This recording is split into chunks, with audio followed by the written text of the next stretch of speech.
सवाल नंबर 1। इस्लाम क्या है और इंसान को दुनिया में क्यों भेजा गया है?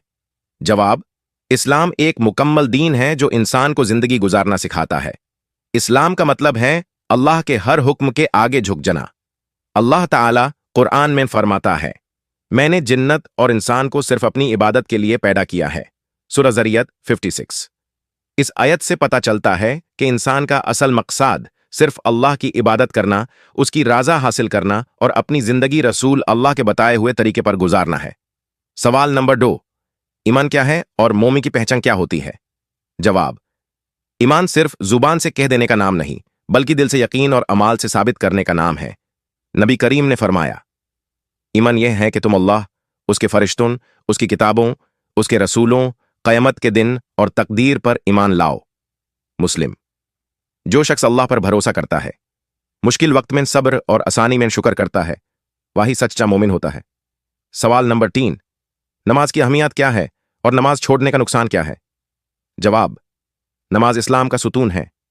नबी ने फरमाया, नमाज दीन का सुतून है। तिरमिजी।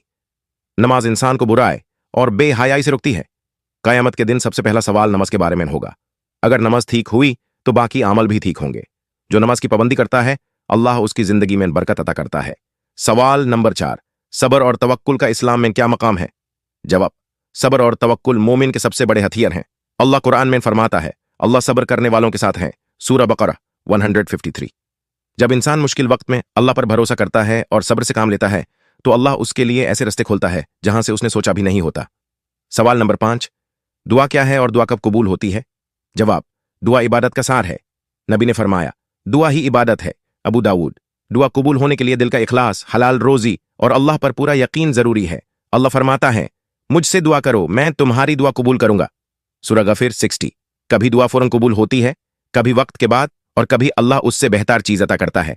ये दुनिया एक इम्तिहान है और कामयाबी सिर्फ उसी के लिए है जो अल्लाह और रसूल के रास्ते पर चले। अल्लाह हम सबको सच्चा मोमिन बनने की तौफीक अता फरमाए।